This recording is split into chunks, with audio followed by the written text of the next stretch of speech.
nowhere to go and run and hide. And the drivers at the drivers' meetings will tell you, do not change your line.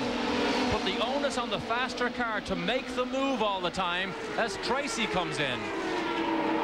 So Paul Tracy, he last pitted 76 laps ago. He's there. Here's Jan Beekes. Here comes Paul Tracy. He does the first part of the job, and that is getting it stopped on the marks. We're going to watch very carefully to see what kind of changes the Penske team makes. We can see behind us that Allister Jr. is also set out, and there was no changes that we could see visibly made on Paul Tracy. Just a little over 14 seconds. Gary, here comes Al. Well, we wait for him, Jan. They laid out for Al Unser Jr. expecting him first. At the very last second, Roger Penske said, no, stay out. Tracy came in. He's completed his stop. The crew is ready for Unser, but he is still on the racetrack, Paul. Well, he's back on the warm-up lane now as he heads into the pits. Al Unser Jr. picked up the lead for a lap. But now he is on the pit road, Gary Gerould. And I'm curious, Paul, can you tell us how many laps are completed? Because it may be very close on this load of fuel. They've got to go 73 laps. They would love some yellow, but 73 would be very, very close. 121 laps complete for the leader. Waiting, cars off the jack, clutches engaged. 127. There we go, 13.6 seconds. Good stop, Al Unser Jr. So he's right on the edge of the window. He's right on the edge. Interesting that there was no pit stop. There was no changes for Paul Tracy, which suggests that his car is handling very, very well as Emerson flies down the pit lane. So Emerson Fittipaldi now for his what should be final stop of the day, and Jan's there. We'll also keep our eyes open to see what kind of changes we might see on Emerson Fittipaldi's car after not seeing any whatsoever for Paul Tracy. These Penske cars working very well at this Penske-owned track. So far, everything going according to plan. Looks like the right front is taking a little longer than usual. They're waiting for all the fuel. Emerson off the jacks. 14-1 for Emerson. No visible changes here.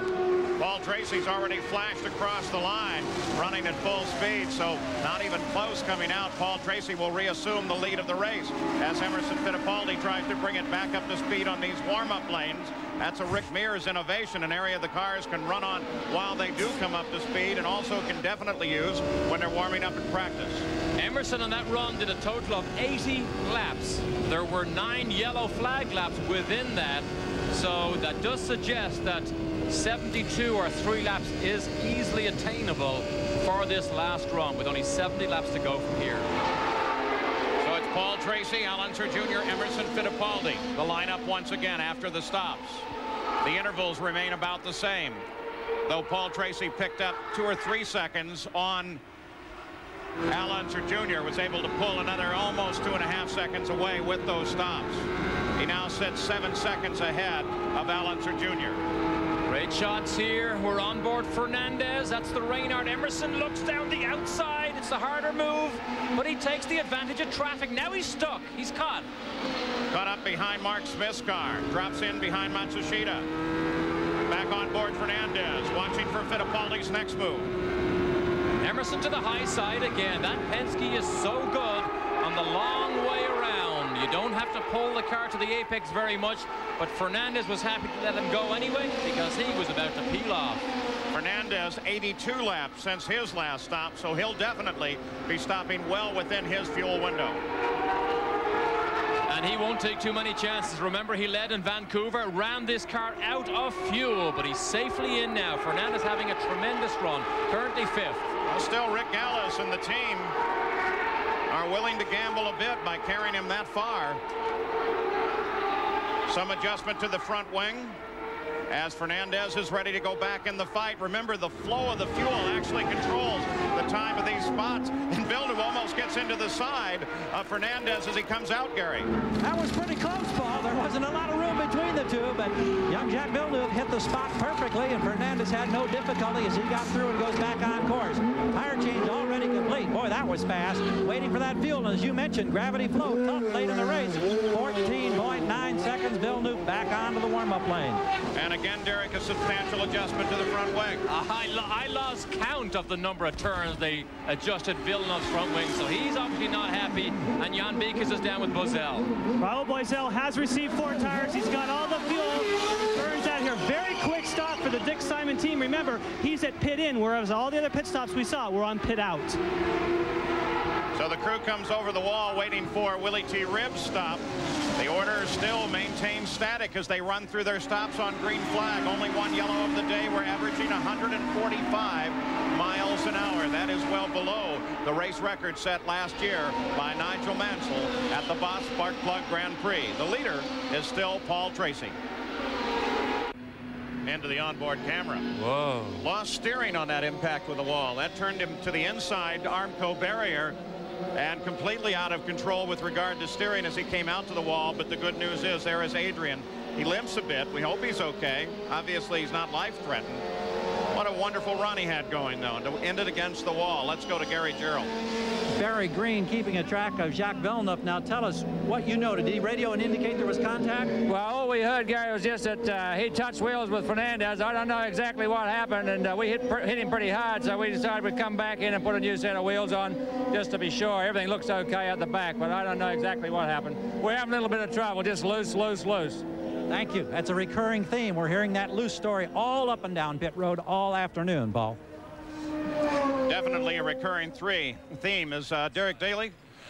Keep an eye on this one. This is the onboard from Fernandez. Okay, you'll see the impact. Watch the left. Right there, Villeneuve hits him, stuffs him in the wall on the right-hand side. Now he is a passenger. Watch the impact.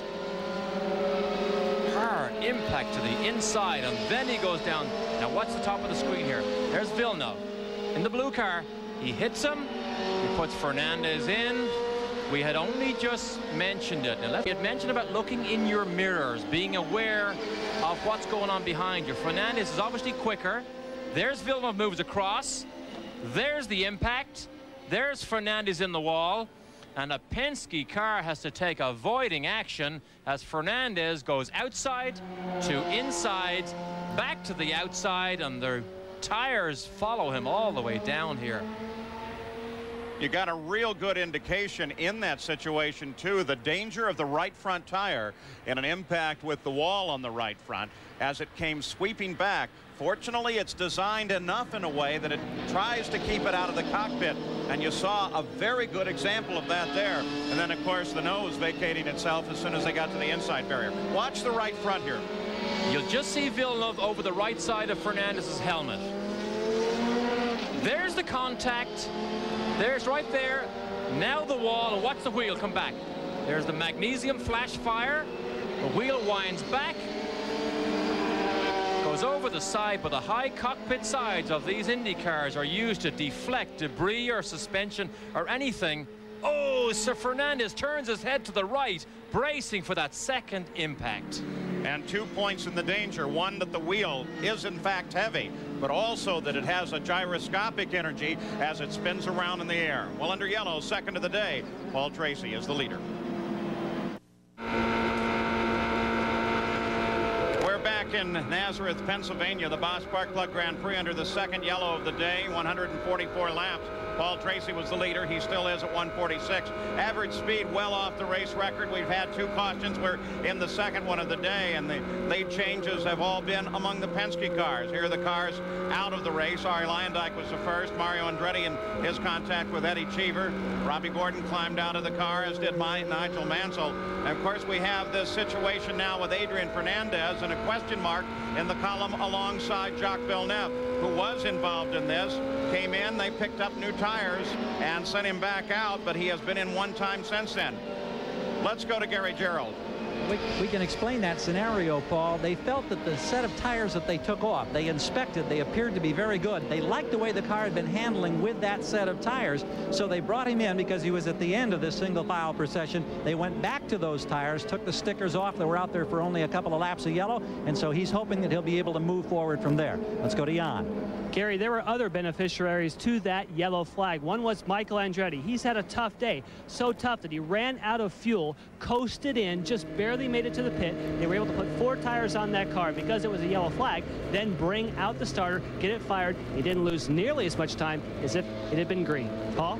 Well, several drivers, Teo Fabi, Stefan Johansson, Mauricio Gugelmin, and Michael Andretti all benefited from that yellow. They had not yet made their stop, so they were able to come in under the yellow.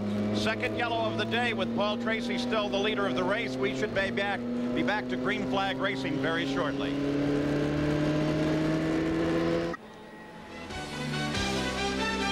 We're back in Nazareth, Pennsylvania, continuing under yellow. NFL Prime Monday. ESPN's 90-minute NFL show preceding ABC's Monday Night Football. The host, Mike Trico, will be joined by Joe Theismann and Phil Simms, along with Julie Brown and her special guest, Emmett Smith. NFL Prime Monday tomorrow at 7:30 Eastern right here on ESPN. So we are still under a full course yellow. You're right on Dominic Dobson's car after 149 laps. There's the way they lined up. The battle right there at the front. The Penske team a full 3 laps ahead of everybody else. And this yellow obviously eliminates any possible fuel problems that anybody may have had, because there is more than enough fuel now in these cars to run the closing laps of this race. Average speed of the race 132.2 miles an hour. Let's have some self-indulgence for a moment, though. 2 new babies in the past week and a half. There's Alicia on the left and the new Conrad, Paul Tracy's baby, born at the start of the week. And what about this? Who are these people? Now there's a pretty picture. I mean, the baby and the one on the left. Yes, that is my new son, Colin, who was born last Friday evening. And is your wife, Beth, is she back on her jet ski yet? My wife, Beth, was on the jet ski on that Friday that the baby was born. I locked it up, though. She's not on it right now yet, but she would be if I didn't lock it up. A most remarkable woman. Congratulations to both the Tracys and to the Dailies. Well, still in her yellow, they've got a lot of water on the course. I was afraid for a moment that it might be fuel, the way one of the safety teams was gesturing. The hoses generally prevent that, and it did again.